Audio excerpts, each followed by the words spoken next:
You're listening to The Jeff Zapp Show.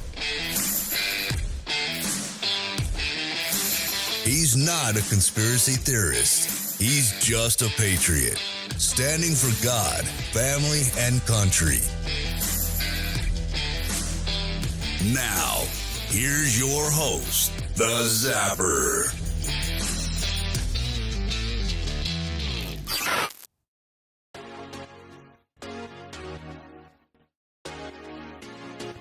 Well, welcome back, everybody. I should say welcome back to myself. You're listening to the Jeff Zapp Show. I'm the host, the town crier, the one and only Bodine in the house tonight. Friday evening, 27 October 2023. Thanks for stopping by. We're going to get started here in just a minute. It's been a minute since I've been back in the studio. We've got a lot to cover here. We're not going to do a long show tonight. We've got a lot of stuff going on, as I'm sure everybody that's listening. First and foremost, I want to say thank you to my listening audience, and especially those folks that have been reaching out to me over the course. I think the last broadcast was right around the 4th of July. Yeah, it has been a minute. That have been sending encouraging words, text messages, direct messages, all that good stuff. Telephone calls. You know, saying, Jeff, where have you been? What's happening? Well, you know, as I'm sure some of you can agree with me, when you step away from the news cycle and social media, which I find to be so toxic, the news cycle especially, there's always pivoting from one news story to the next because we're inundated 24/7, 365 with all of this stuff. And a lot of people have been wondering, why am I not in the studio? And so I'll get into some of that here, but thank you for the encouraging word. I do appreciate it, and so I'm back in the saddle. We're going to try to do this more regularly. In fact, my good buddy, Big Al Flowers, we're going to try to do once or twice a month where him and I can kick back and forth. That helps alleviate some of the pressure. I've written about 6 or 7 different topics for show coverage. And I have to confess, I've been a little bewildered, if you will, since probably the middle of July is when I got back and was doing some things and was pondering some of the things that I wanted to discuss and finding some things in research. And I just got more disgruntled or frustrated. And I said, well, I'm just going to go out and have a milkshake. No, I haven't. But at any rate, we have plenty of things to talk about tonight. What is real? What is false? What is fake? What is truth? What is lie? It's a crazy, crazy world that we live in. What is going on? But before we dive into tonight's topic, a couple of things. We're going to do some housekeeping stuff tonight. Make sure if you get a chance, I'm not doing this for the money or because I'm good looking. You know my sense of humor here. If you've been a listener, if you're a new listener to the program, thank you so much. We're broadcasting live tonight on Facebook, YouTube, as well as Rumble, which is our main platform. Me, myself, and I, we repurpose the show as a podcast, typically after I am done live streaming. So we'll try to make sure that we do that. If you do me a big favor, make sure that you like, subscribe, and share this content with any of your family and friends. Again, I'm not doing this to try to get famous by any means. I feel that God has called me to try to speak the truth in love as best as I can. I'm an imperfect person, just like the rest of you that are listening. But if you would do me a favor, you can go to our website, thejeffzappshow.com, where you can find links to the archives and the streams here, podcasts, so you can download us while you're out and about or on the go. And those are available on everything from Spotify to Apple to Google and all the other major platforms. And if you have questions, you can send them directly to me. Jeff@thejeffzappshow.com is my email. So again, many of you have been utilizing that to send me words of encouragement. Where have you been? What's going on? So that's it, you know. As I said, can we talk for just a moment? If you've been paying attention to just a little bit of what's been happening in the news, just within the past 3 or 4 months, you know that it's absolutely crazy. The big news item, of course, is what's happening over in the Middle East, another proxy war. We started in Ukraine, and now we've pivoted to the Middle East. Things continue to heat up. I know a lot of people are concerned. Certainly, we all are. And listen, I'm not going to get into this two-camp theory, I call it. It's easy for the people that are in charge, and I'll just leave it at that. You can make your own assumptions and draw your own conclusions, connect your own dots as it relates to what's happening in the world today with all these pivots in the news cycle. I've said we're in this fifth generational warfare. It's not kinetic. Most of it is propaganda and psychological operations that are being played out. And unfortunately, here in the United States, we see it happening quite often. We have a new Speaker of the House. It ties into all this, who was on our side, who's on their side. I don't want you to fall into that two-camp theory today. I just want you to kind of sit back, open up your mind, and let's have an intellectual debate, if you will, some dialogue as it relates to what's been going on for a very long time. Again, if you follow this program at all, you noticed in some of my previous broadcasts that I try to open up the door, air things out, open up the windows in terms of what's been happening here specifically in the U.S., but across the globe for a long time across the world. We'll get into the globe in a little bit. I've got my tinfoil hat on tonight. So what's the DVE, domestic violent extremists, or whatever they call us? Anyone that has questioned the narrative that's being propagated in the mainstream or lamestream today is registered or labeled as such. But that's not the case. I am a patriot. I believe in our country. And I believe for us to have a country, we need some laws that are being upheld. We need strong borders.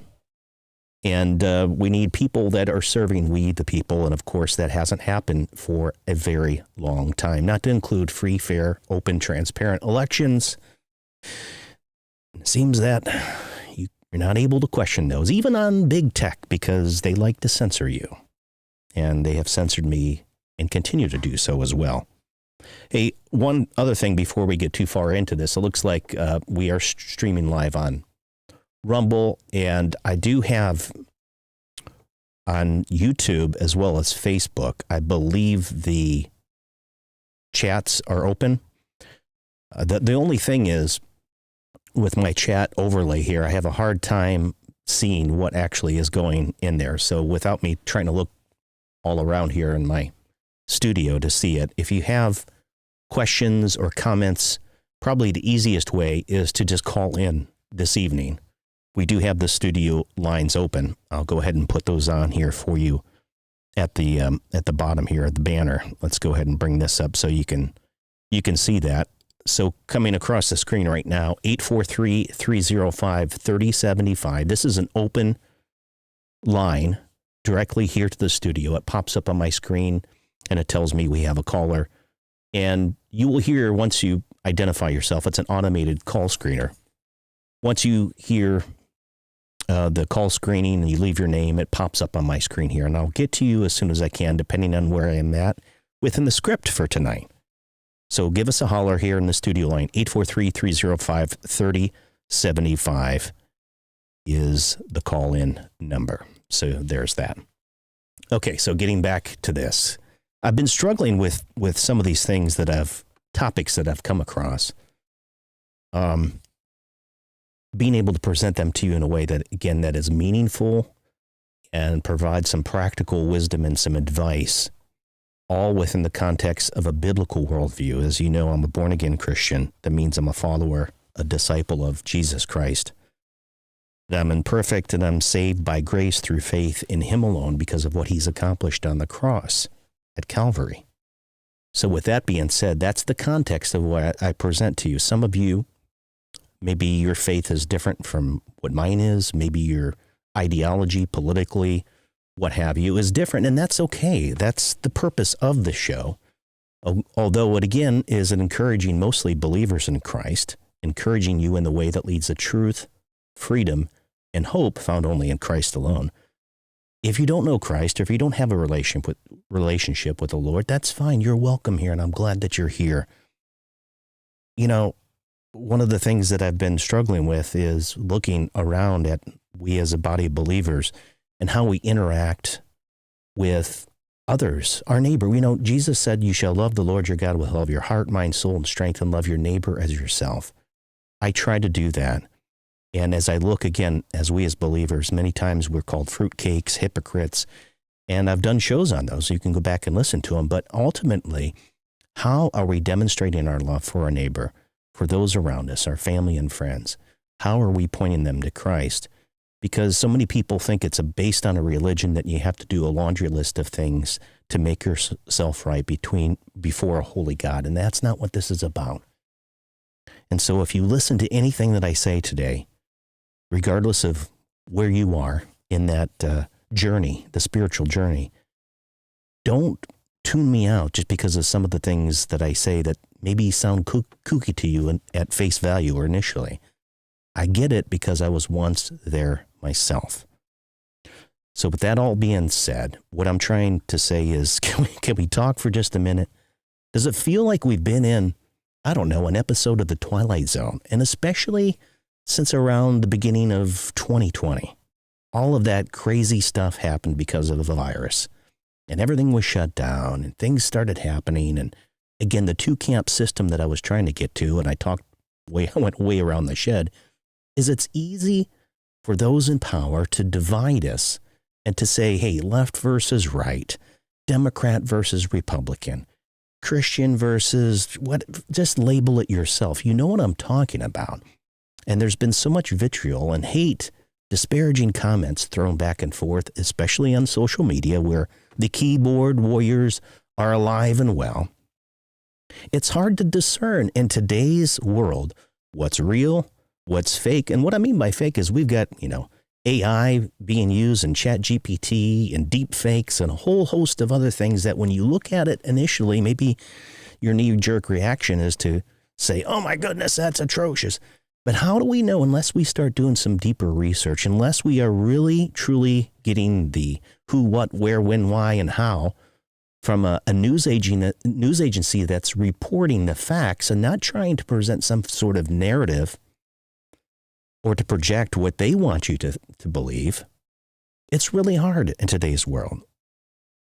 Partially because we've taken out of the public square anybody that does have the courage to stand up and to say what they believe. They're normally attacked. I've been watching a lot of comedy.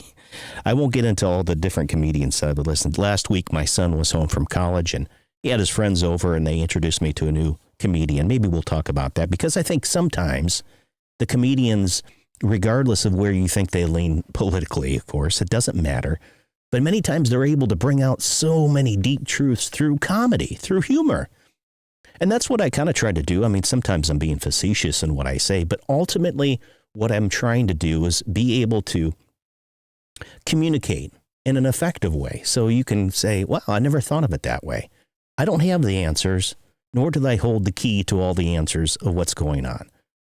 If you read the Bible, in the book of Ecclesiastes, God makes very clear there's nothing new and there's nothing ever been new under the sun. We think we're so sophisticated in today's, high-tech world where we're in constant communication because of these devices that we have in our hands.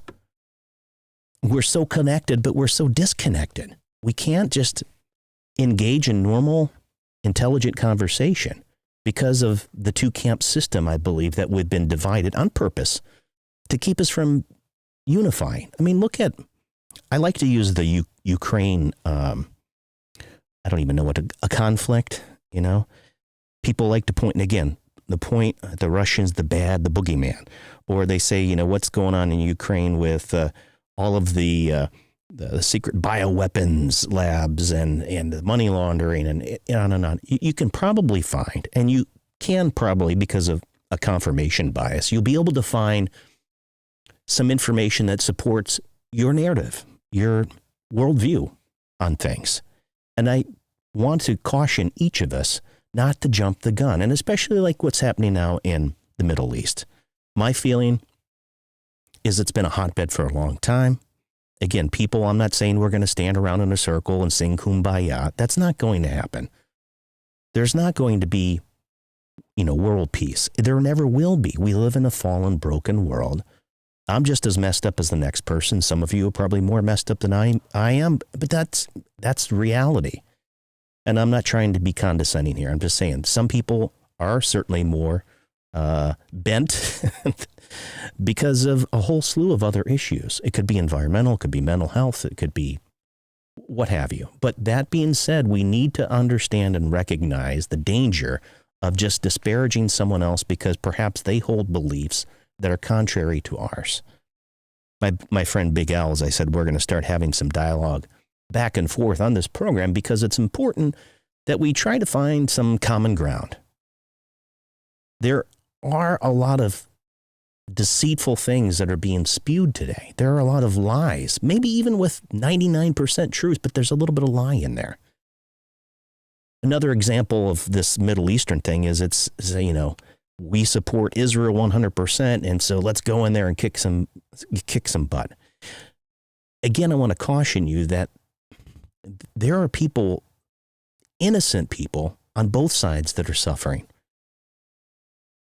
Whomever is in charge of running the operation, and I'm saying that kind of cautiously because of the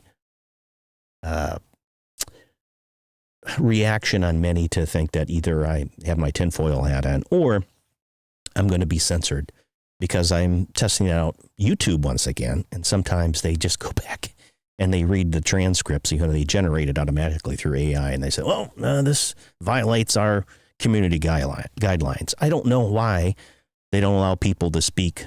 I'm not saying anything harsh or attacking anyone individually. I'm just, allowing people to form their own ideas based on some of my takes on what's been going on.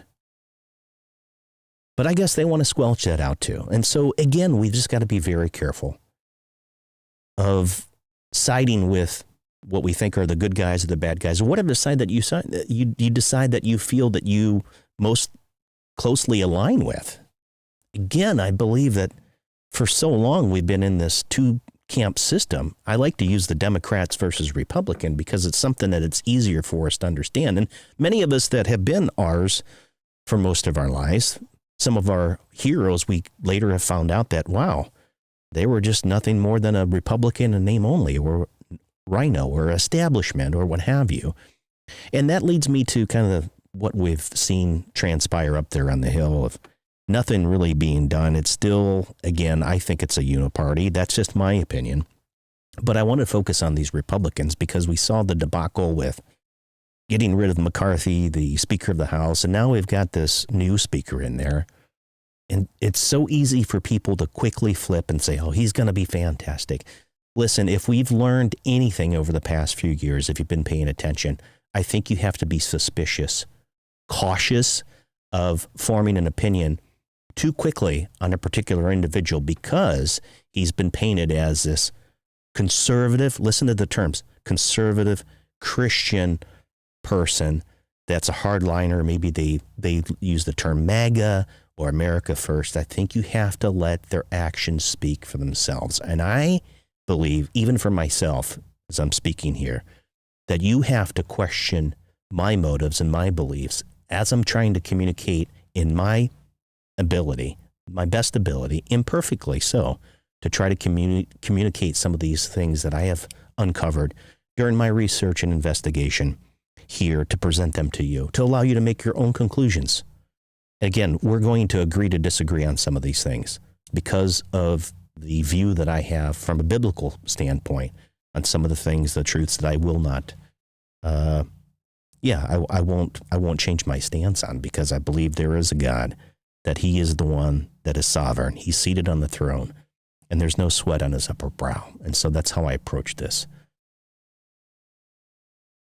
So, producing this show particularly because it, again, I said it earlier, it's just a deep variety of subjects that we have that are coming at us today. And I just went through a few of them.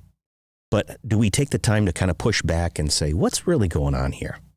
Again, because of the world that we live in, it is fallen and broken. And whether you agree to this concept of evil, to this concept of that there is a the deceiver of deceivers, that he's the father of lies. Satan, Lucifer himself, is described in the Bible very clearly.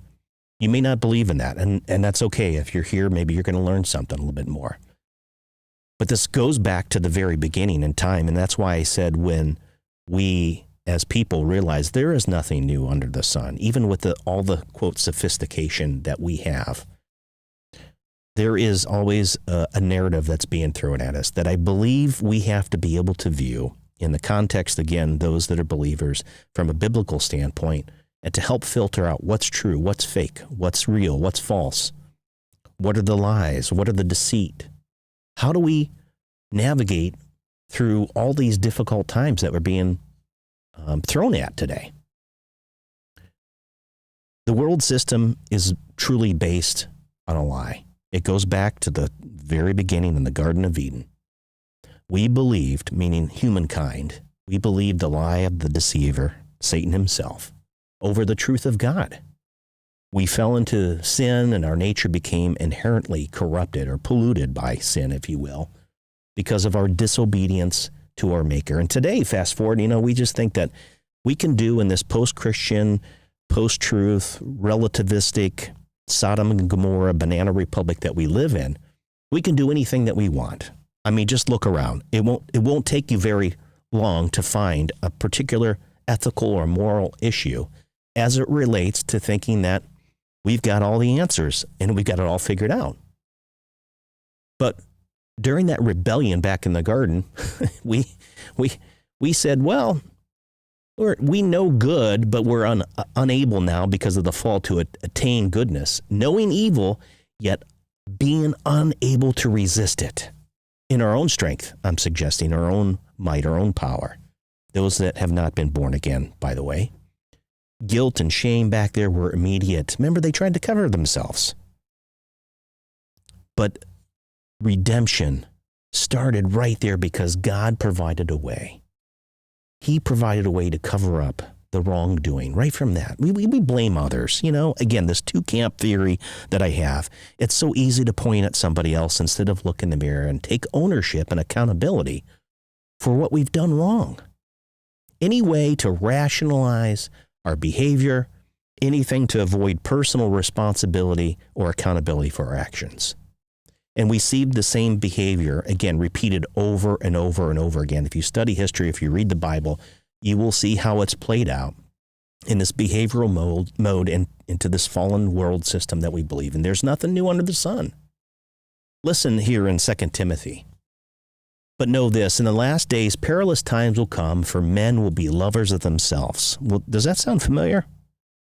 Lovers of money. Yeah, that sounds familiar. There's a lot of greed going on. Sometimes, and maybe even myself. Boasters, proud, blasphemers, disobedient to parents. We see a lot of that. Unthankful, unholy, unloving, unforgiving, slanderers, without self-control, brutal, despisers of good, traitors, headstrong, haughty, lovers of pleasure rather than lovers of God. Having a form of godliness, here's the deceit right in here. Having a form of godliness, well, I can check off the list and make myself look good, but denying its power. And from such people turn away. That's Paul's letter to Timothy, 2 Timothy chapter 3, verses 1 through 5. That's a New King James Version. New King James is a little bit easier to understand, although the King James Version I still do enjoy, and won't get into all that right now. But listen to what that says. Now, I'm not trying to suggest that we're at the 11th hour here and the world is ending. It could be, I don't know, but that's a whole separate discussion. And I'm not trying to say, things are going to get crazy overnight. They could be. I don't know. Listen, I don't have some crystal ball, neither do you. And I'm sick and tired of listening to people that hark about, here's what's going to happen over the next few months. And we're watching this, show play out. Get your popcorn. That's a bunch of malarkey. Anybody that's telling you that, I would run away from them as fast as you can.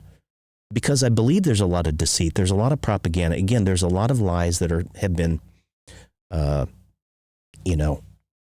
dovetailed in with some of the truth, where it's kind of a little bit easier to try to take as an elixir, if you will, and drink it down, but it's all a bunch of hogwash. So things like that, when people think that they know, here's what's going to happen. How many times have we been told of certain individuals say, oh, this is what's going to happen by this date, and we've blown through it. I mean, you can dial back the clocks just till after the 2020 election, some of the things that were going to happen. Then all of a sudden, oh, January, all this stuff. I mean, it's crazy. So if you haven't come to the realization that anybody that's telling you something other than I think what I am, that I'm not the one that's going to say that this plan is going to take place. God is the only one, if you truly believe that he is the Lord of all, that he is the one that rules sovereign. He's the only one that knows the beginning from the end. Nobody else does. And if they're telling you something different, they're full of it. Because we're bombarded every day, like I said in the description, everything from videos and memes and deep fakes and these commentaries, these broadcasts, people that you think, and I'll use Fox News as an example. I used to listen to them back in the day when even Bill O'Reilly and others. Now you've got these folks that have splintered off into different, and they're trying to, promote themselves. At the end of the day, you realize, wow, that was a bunch of junk there. Remember when Fox News called Arizona early for Biden? Again, and that kind of drove people away. But I was suspect of them years ago, way before this happened. I had some family members that's all they watched. And I don't care whether you're watching CNBC or CNN or all the rest of them. You've got to be very careful because the broadcasts of these commentaries, the social media posts on all these different topics, it's really hard to discern what's going on. And my suggestion is, practically, don't get wrapped around the axle here. The wisdom of this world is foolishness to God. There is an arrogance and there is a pride that a lot of people have today. They think they've got it all figured out. And meanwhile, we're preoccupied because of the entertainment features are endless. Everything on streaming, from sports to, as I mentioned earlier, comedy that I had been listening to some of the things. And there's just a variety of things that you can get into to kind of take your view off of, well, in my case, I don't want to keep beating this dead horse, but it all depends on what is the center of your life, your epithumia. What is the most important thing in your life? Some people, it might be a job, it might be to climb the corporate ladder. It perhaps might be money. It might be a hobby. Maybe you're a golf addict or gambling or a drug addiction or abuse of some sort or relation. It could be anything. All right. I always say, let me take a look at your calendar and your checkbook, and that gives a pretty good insight as to what is most important to you. But in terms of focusing on the Lord and the Lord himself, as I mentioned earlier in the broadcast, it's about this relationship. It's not about a religion. We had this discussion last week at my brother's house. And I think even within the church, and I'm talking about the brick and mortar church with the different denominations, that the devil has been having a heyday for so long, and probably even post-COVID, with some of the things that have transpired locally with a lot of churches being shuttered down because they couldn't meet, supposedly. There's been, again, maybe it's from a theological standpoint where people have studied at XYZ University to get their doctorate of theology, and that's what they've learned. So it's sometimes really hard to listen to a particular pastor or as they're given a sermon as it relates to, does it fall in line with God's word? Is it living up to what God says in his word? And it's not always the truth. And the same thing applies to me. If I'm using his word as a tool that I shouldn't be, you should call me on it. That's what we're to do as believers for one another, is to encourage, to exhort, to rebuke one another, and especially if I'm doing something that's wrong, I want you to call me on it. And it's been a challenge, I think, for quite some time. It's been the wheat and the tares. We know it's within the body. So without the discernment of the Holy Spirit, those that are born again, people are cunningly falling into this trap of believing just about anything that's thrown at them. And even we as a believer, listen, There are some things that we could get into particular topics that I probably won't tonight, but in the future we will talk about. I like to use the JFK incident because there's so many different theories about it. Will we ever know the truth? I don't know. And at the end of the day, will it make a difference? Will it make a difference? I don't know. What happened on 9/11? What happened to, the weapons of mass destruction? And we went 20 years over to Iraq and Afghanistan, and a lot of my friends and family, the folks that served over there, people that didn't come home, people that have come home that have been affected mentally, PTSD and other things, physically and mentally, they're not the same. Do we start to question the motives, the narrative that are given to us, and do we start to open up our minds and start to recognize that there is this two-camp system, that it's easier to divide us and conquer than to allow us to come together? I like to use the whether it's racism or the LGBTQ, again, it's just one way to be able to inject in the public square a volatile topic and subject that nobody wants to address. It's like taboo. Nobody wants to go there. But we have to have these conversations. You cannot, as I've mentioned in previous broadcasts, legislate morality. Our founding fathers realized it was incredibly important that for a republic to survive, you had to have a morality of the people themselves to be, quote, governed, if you will, to be citizens of a republic like that. And if we were going to elect selfless servants that were going off to Washington to serve we the people, to have limited government, to ensure that those inalienable rights that we've been given by God himself, that we didn't just freely give them up because somebody, up there in the hill had a grand idea that this is the war that we should be involved with. And I think maybe for some of us, it's been easier for us to just turn away and recognize that it is much easier to stick your head in the sand and pretend it's not there.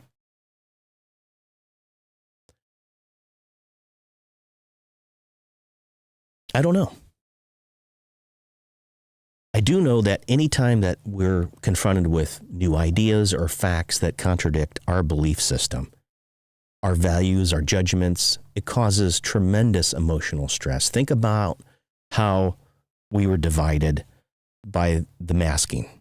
Remember that? Let me take a sip of water real quick. I've illustrated in my own life some of the things that I was confronted with out in public, where people believe that you need to wear this or you don't wear that, or you got to assist, all of that. It's crazy now. I would think if you looked back just, a few years ago of how some of that craziness was happening, and there were people that were so adamantly opposed to me not wearing one or vice versa. It was craziness. They jump on the bandwagon and they're quick to be able to label or disparage somebody else because they think contrary to what I think. Things were shuttered. The economy was shuttered.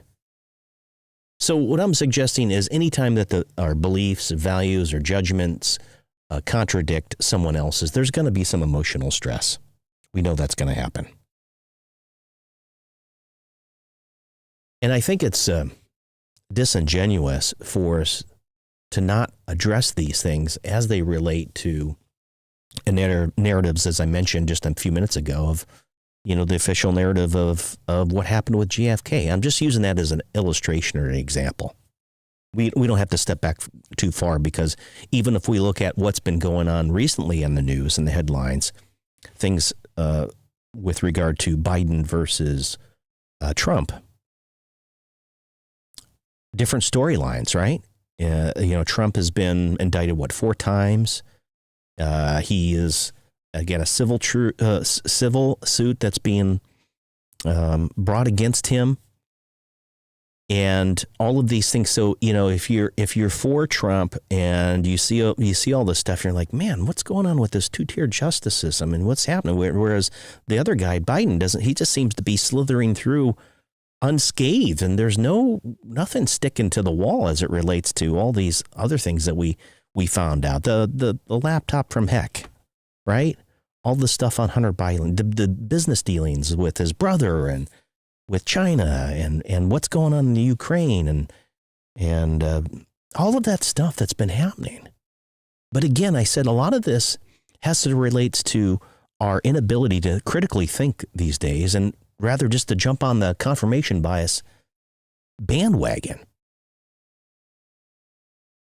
I guess that's my point with all this rambling, and I'm sorry that I'm rambling a little bit, because it's been frustrating for me to try to figure. I go, all right, at the end of the day, does it really matter, that we've attached ourselves to this two-camp system, Dems versus Republicans, left versus right, conservative versus liberal, Muslim versus Christian. You know what I'm talking about. Remember the George Floyd incident, the Summer of Love and all that stuff. It's still going on to this day. But can we take a step back and can we talk? We've got to start using some of our critical thinking skills. And I think over the course of the next several broadcasts, we're gonna lean into this subject a little bit more to find some common ground.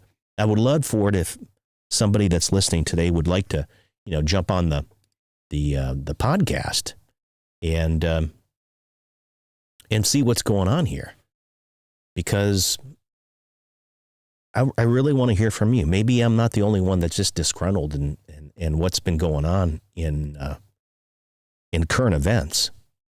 I don't think so. I think more and more people are really ashamed in terms of what's been happening, not only here, but around the world.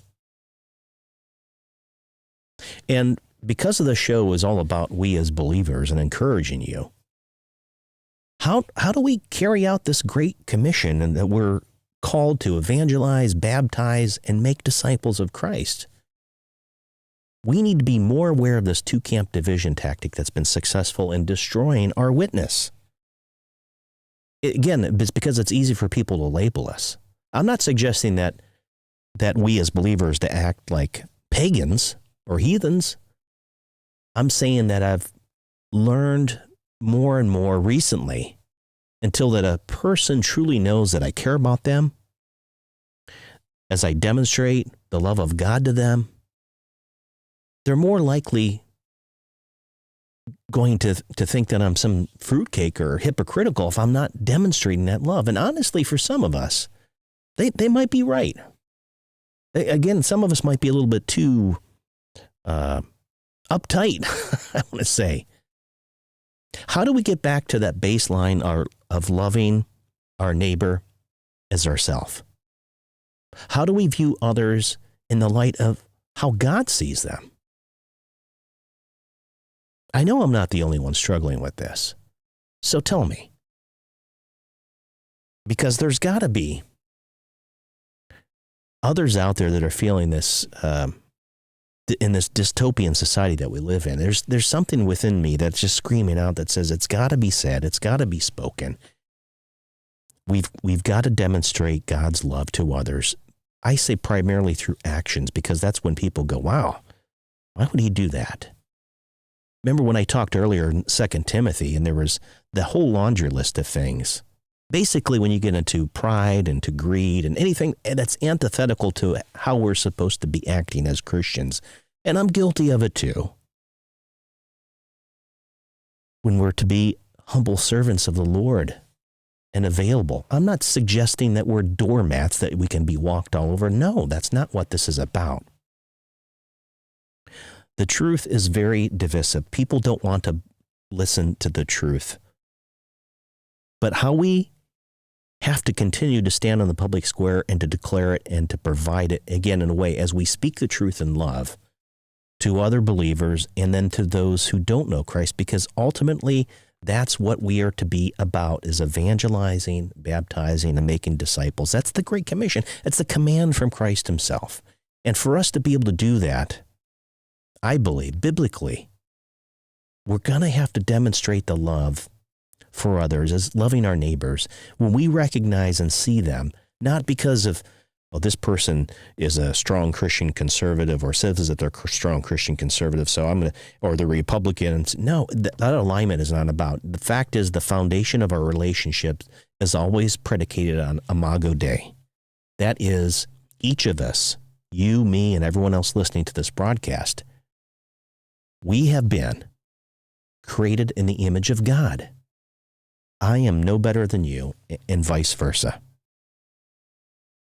The cross at Calvary, it's level ground. And so if you've been paying attention to all this stuff, you're probably just as frustrated or aggravated as I am. But know this, as I said at the beginning of the broadcast, God is still in control. He's seated on the throne. And you've got to start with that. Again, if you're a believer. If you're not, and you think that Christianity is all based on this religious laundry list of things that you got to do to make yourself right, stick around. We'll talk a little bit more about that, because that is not what this is about. We are broken and fallen. If you hear anything tonight, we live in a broken and fallen world. And I hate to bring the truth, but I'm not going to tell you some phony story that everything's going to be great and, the best is yet to come just around the corner in 2024. I don't think that's going to happen, folks. The Bible's pretty clear in the book of Revelation that it's going to get really dark. And I don't subscribe to this theory that we as believers are going to be whisked away, pulled out of the world while everything else goes to hell. I don't believe that for a second. If you look at the early Christian church and you look at the book of Acts, if you look at the early martyrs, we are to stand. We're not to be afraid. Chaos is created by the devil himself. We're not to be fearful. If you know the Lord and you have a relationship with him, he's got it. He's got you right in his hands. And no one can thwart his plan. So the Twilight Zone episodes that we've been in for nonstop now, I don't know what's going to happen next.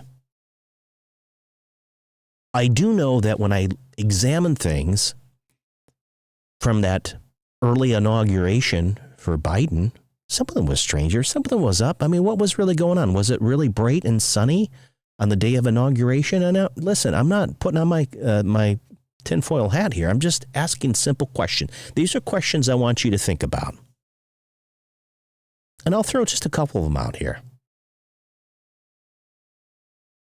That's the first one. Why was the swearing in, why did it occur before 12:01 p.m. on the 21st of January? Could someone tell me about that on 2021? Remember my predictions for the midterm elections? Go back and listen to it. I don't want to say I told you so, because, again, I won't want to use the term faith. I've got no trust in the big government whatsoever. Not when we find out that there are certain agencies that have been really weaponized to come after you and me, with people, ordinary average taxpayers. Not when we see in the news with the two-tier justice system where one man in politics seems to go unscathed while the other one seemingly is got the whole weight of a Department of Justice and other AGs coming down at him. Again, I don't want you to hear that I'm suggesting that I think that this person is better than this person. Not at all. I'm saying I don't have faith in the system anymore. I'm thinking that system is broken. We are bankrupt, $33+ trillion. And this new Speaker of the House gets in and immediately he wants to talk about sending more money to Ukraine and more money for support where we already have our war fighters over there in the Middle East to support Israel.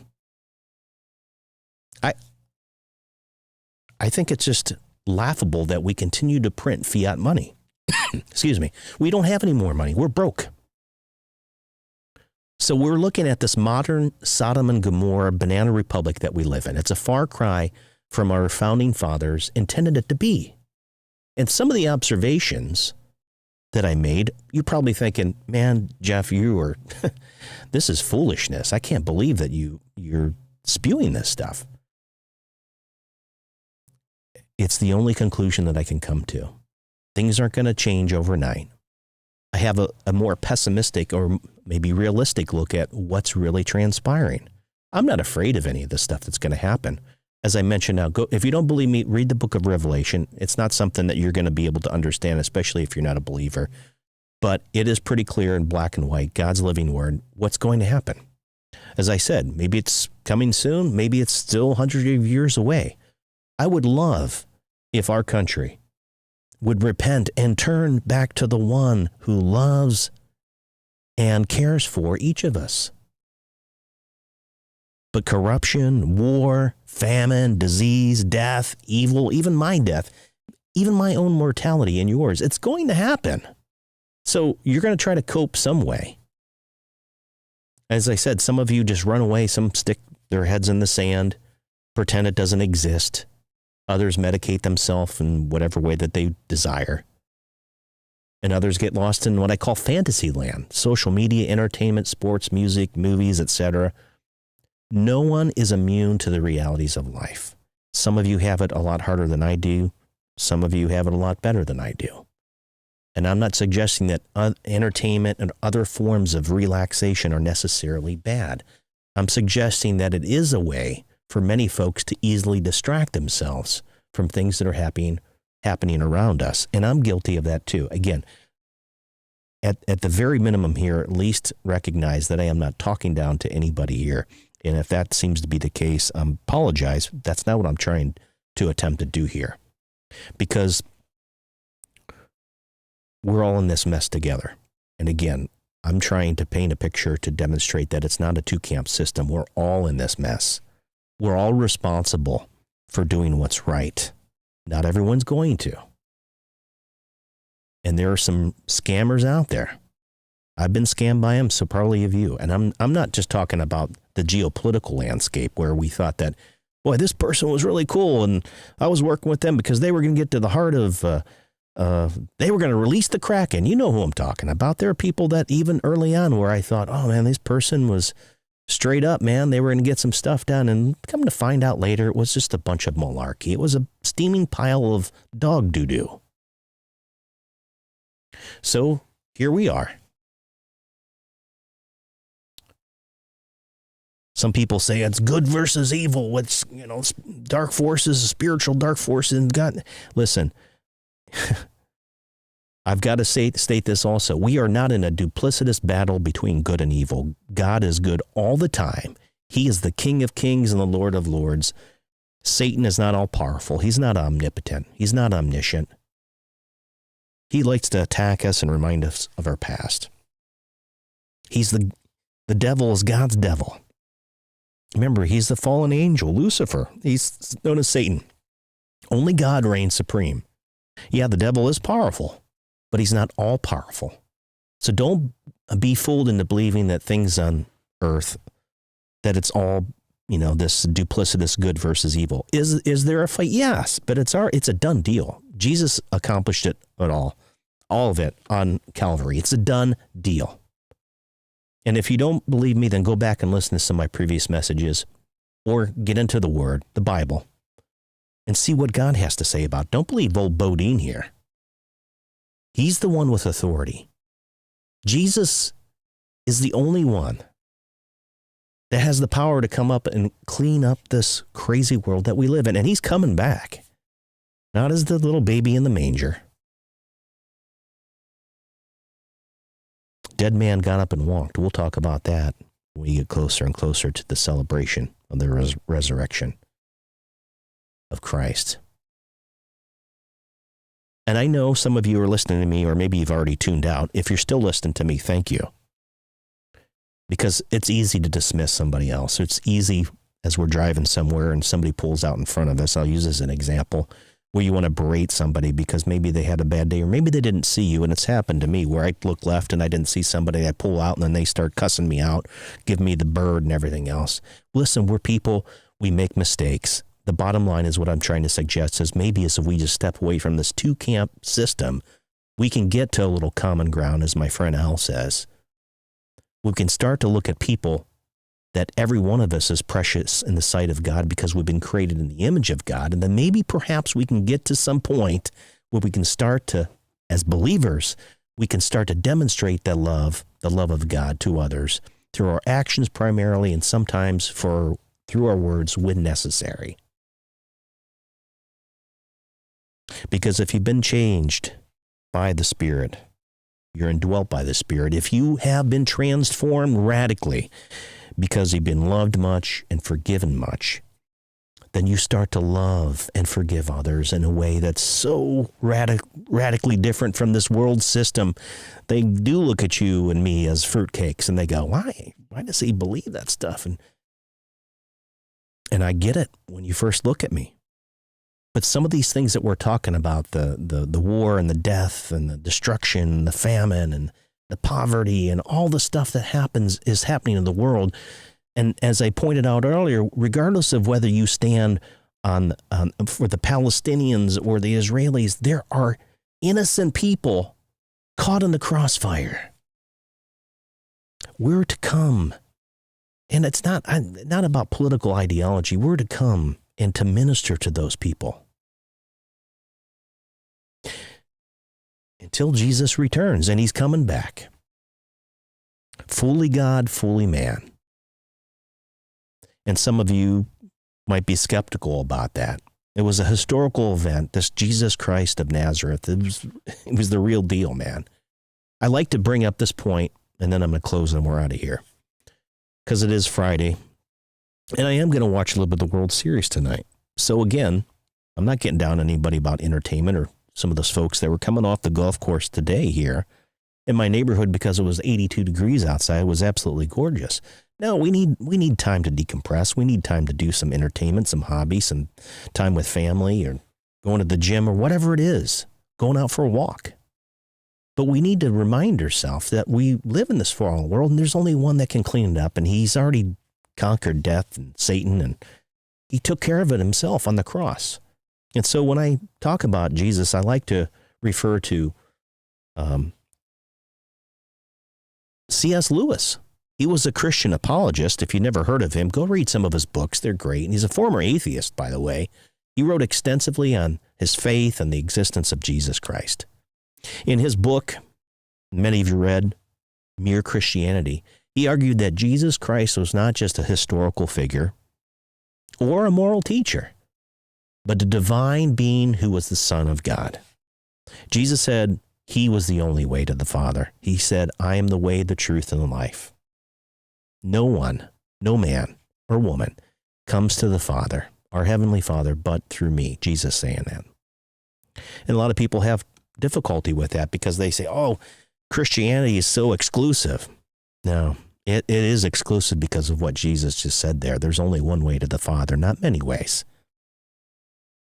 All these other religions, these secret societies, all this stuff, they're worshiping their father, the devil. You're in truly a two-camp system there, which is antithetical to what I was saying, because it's easy to divide.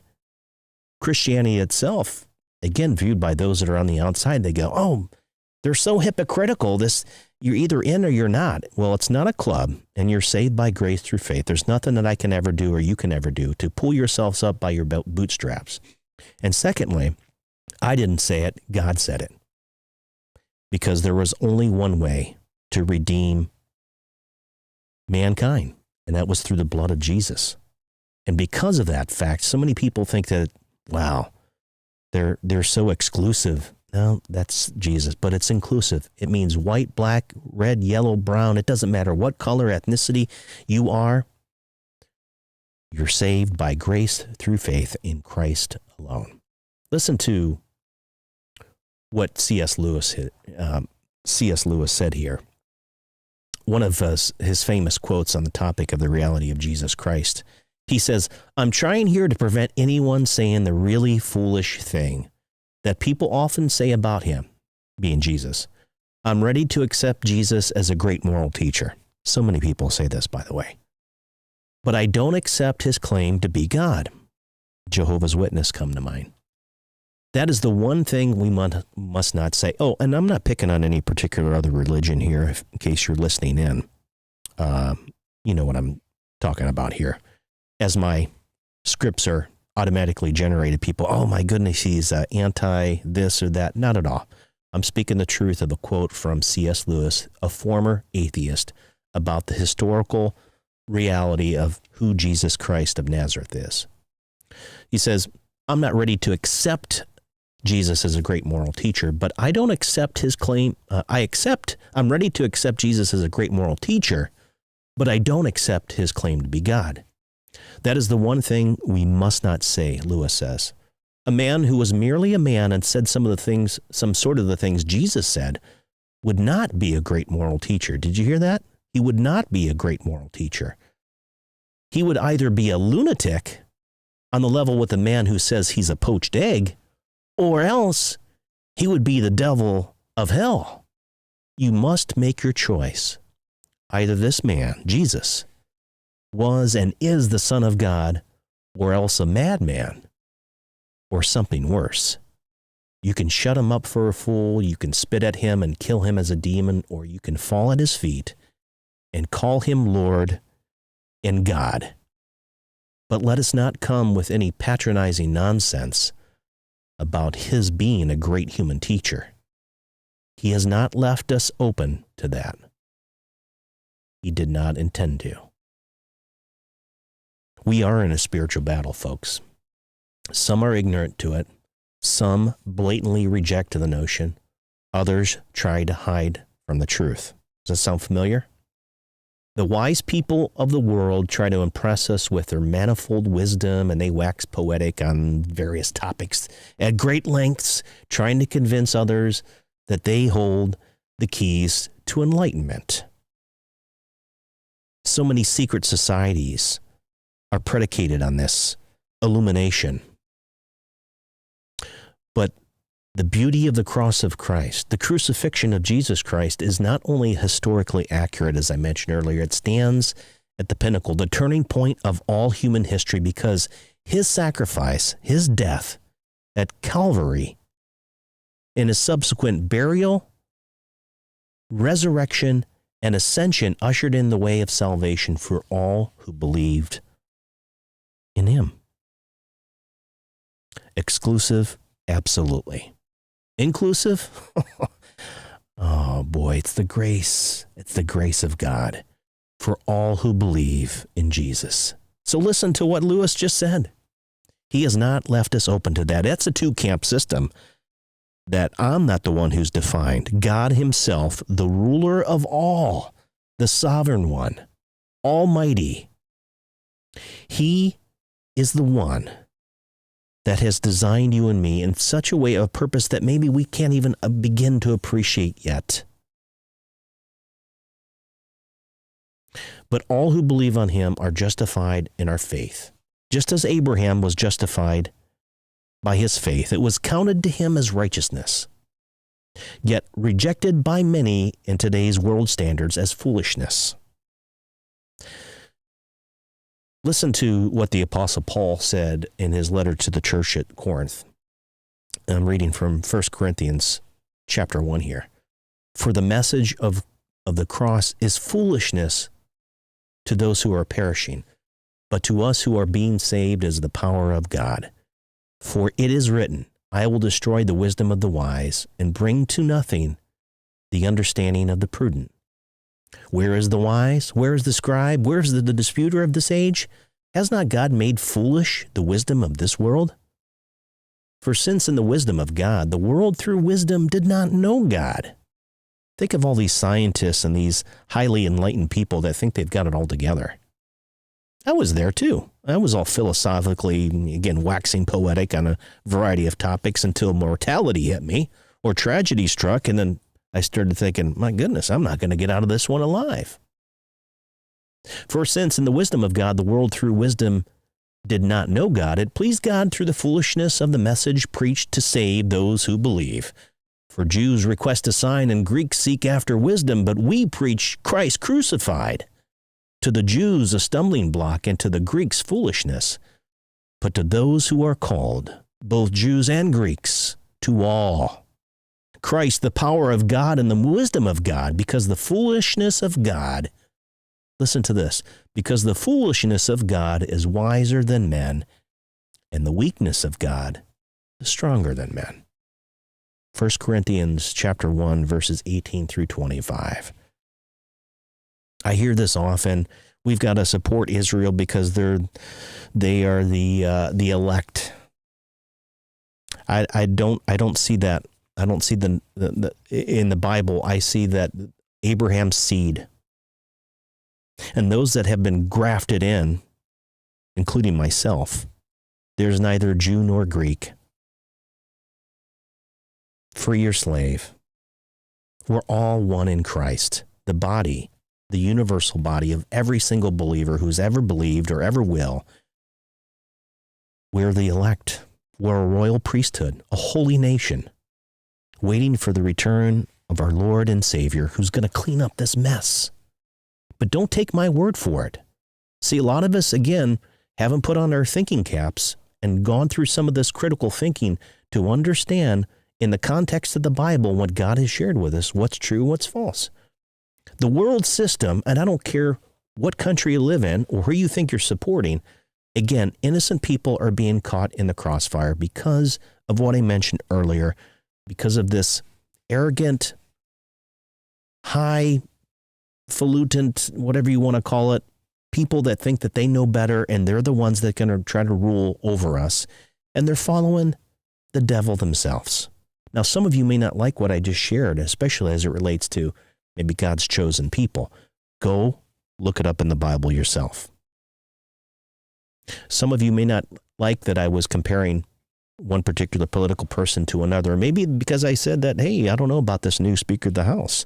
I'm not going to get behind anybody. I'm very suspicious of mostly everybody, not to say that I'm paranoid, but I don't trust most people that are in the public spotlight these days. Neither probably should you.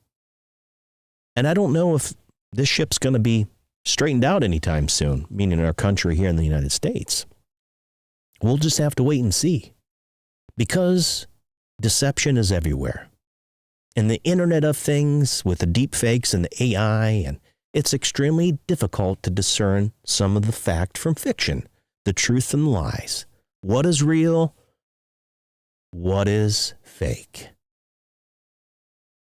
And as I started the program, we're getting ready to shove off because nobody called in. Our worldview is shaped by things that we read, we listen to, what we study, what we watch, what we take in through our filters, our ears, and our eyes. People that are educating us, the academic institutions, which have been blatantly pouring out propaganda. Whether you think that you side with a total wokeism and racism and some of this other stuff, my goodness. If you don't have a filter, there's no way to discern what's truth. Jesus said he was truth, by the way, when he was in front of Pontius Pilate. But many of us, including some of us as believers, we've been succumbing to these fake beliefs, superstitions, and sometimes disinformation by the very propagandists that are very, very good at it and have been doing it for a while. I continue to try to speak truth to the best of my ability. I'm not always correct. My theology is not 100%. Nobody else's is. Only Jesus. I'm not afraid to admit when I'm wrong. Sometimes I might be pontificating. Maybe not always.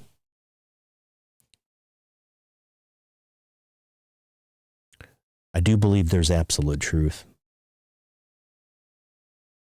We live in this world where it is really hard to discern what I just said. What's real? What's fake? But do you believe? Let's leave you with this. Do you believe that our government is honest and truthful with the very citizens of this country as to what's going on? That it does its best to serve the interests of the American people? As George Carlin once quipped, it's a big club, and you and I are not in the club. Again, using humor or comedy as a relief to point out some truths. There's a lot of other stuff that we can unpack. I'm not going to get into it tonight. I'm not going to have the time. It's Friday night, and I want to get out of here. It's been just about an hour. I do appreciate you stopping by. Look for more content to be coming here relatively soon.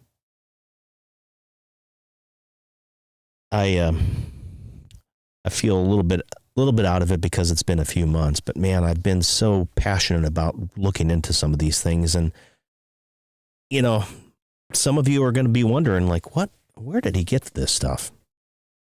I'll throw another one out there just to kind of to bait you in a little bit.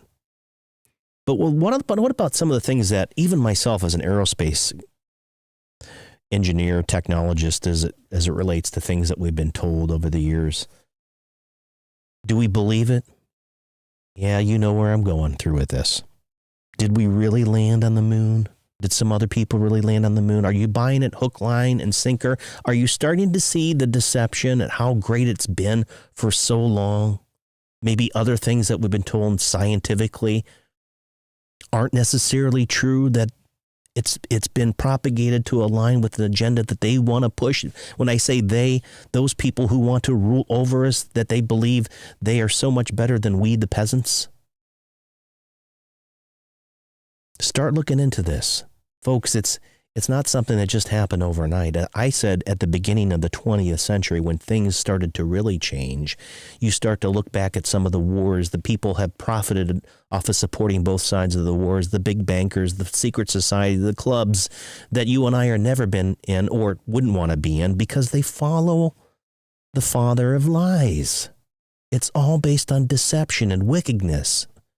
And the other horrible things that happen, including child and sex trafficking that was brought to light earlier with the movie The Sound of Freedom, but so many other things that we're starting to see the fallout when you find out, like organizations that we've supported, Operation Underground Railroad, and people that are in charge. And like I said, be careful who your heroes are, especially if they're still alive, because time will tell whether or not they were truly heroes. They say don't throw rocks in glass houses. Well, we all live in glass houses. And I know looking at other people, and I mess up horribly. But there are a lot of people that we have placed on a pedestal. I'm telling you what, we shouldn't have done that. And we should have been a little bit more critical in our thinking, a little more rational in our critical thinking skills as it relates to buying some of the stuff that has been selling. But again, propaganda, it's really hard. If you tell a lie enough times, people start to believe it. Just look back at what happened with that virus. And all the people now that we start to see in the news, people that are being harmed by certain effects that have occurred, then we start to question and go back to like belief system that I mentioned earlier is, wow, maybe we weren't given the entire truth. But don't be afraid. Don't get too upset. Don't get discouraged. Don't fall into despair. As I mentioned at the beginning of the broadcast, we serve an amazing, awesome God who's seated on the throne, who has no sweat on his upper brow, who promises that if you run to him, because he's faithful and he's in charge and he's good all the time, that you'll find mercy and forgiveness. He's gracious and merciful, slow to anger and abounding in steadfast love. He's faithful, folks. He's got it all under control. So go have a milkshake. Run to Jesus if you don't know him. And if you're unsure or have questions, don't be afraid to send me questions. Again, I don't have all the answers, folks. I'm going to try to treat you with respect, with candor, and with love. Because if we can't get back to some of that common ground, none of this is really worth. And so let's go out and get drunk and party, man, because this is it. But we're all coming to that pinnacle point in our lives where some of us are going to make it through and some of us aren't going to make it through. And when you take your last breath here, you want to make sure that you know where you're going for all eternity, because that's forever. That's going to wrap it up for today. I'm the Zapper, your host, here on the Jeff Zapp Show. We'll see you again real soon, right here. Thanks for tuning in. Would you please do me a big favor? Like, subscribe, and share this content with your family and friends. Send your questions, comments, or requests for interviews to info@thejeffzappshow.com. Visit our website at thejeffzappshow.com to sign up for our newsletter, catch up on archive shows, or to link to our social media. See you next time right here on The Jeff Zapp Show.